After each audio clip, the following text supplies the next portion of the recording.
Salut, c'est Tristan du blog Vegan pour les fous. Aujourd'hui dans cette vidéo, je vais casser la principale justification des gens qui mangent de la viande.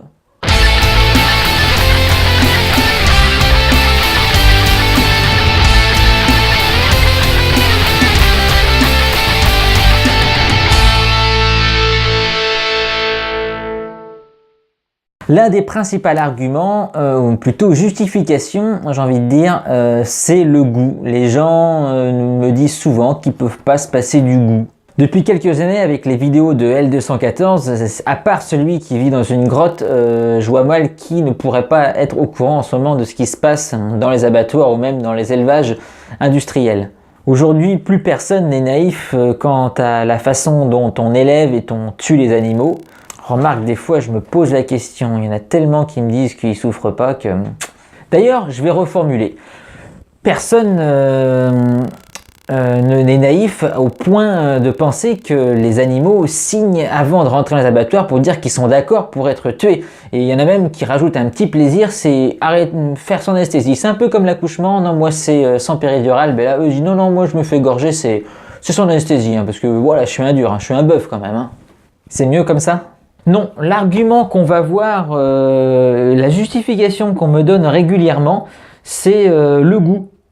Les gens ne peuvent pas se passer du goût.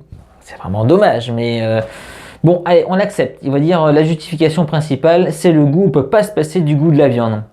Effectivement, j'ai mangé de la viande. Il y a certaines viandes qui ont un goût, vraiment un bon goût. C'est agréable à manger. Voilà, bon maintenant, je suis d'accord qu'avec ça. Le reste... beaucoup moins. Pour illustrer mon propos, je vais faire un parallèle avec un couple marié depuis environ, on va dire, 15 ans. Pour faire l'analogie avec la viande. Vous allez comprendre tout de suite. Ça fait 15 ans qu'ils sont mariés et ça fait 15 ans qu'ils font l'amour de la même façon.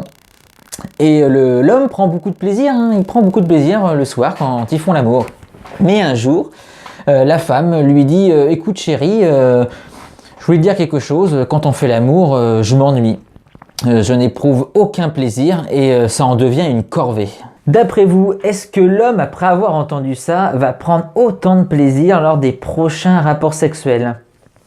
J'en doute. Si c'est un homme gentleman comme la plupart des hommes, j'en doute fortement.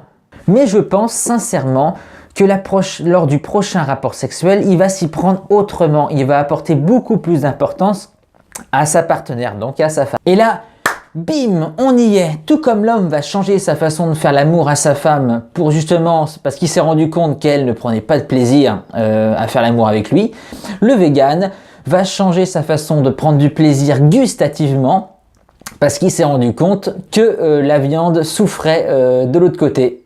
Le problème, c'est l'égoïsme. Aujourd'hui, si tu n'es pas capable de comprendre que ton assiette engendre beaucoup de souffrance et que tu peux y remédier, eh bien, tu es comme le mari qui continuera à baiser sa femme de la même façon, peu importe son plaisir.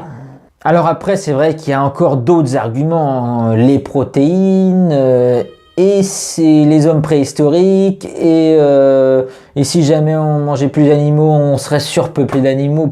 Des arguments, mais complètement cons. Mais t'inquiète pas, je vais, pareil, trouver une contre-argumentation efficace. Si tu as aimé cette vidéo, je t'encourage à mettre un petit pouce en dessous de la vidéo et de t'y abonner et de cliquer sur la petite cloche justement pour recevoir les notifications des prochaines vidéos que je publierai. En attendant, je te souhaite un agréable moment sur cette planète et je te dis à très bientôt.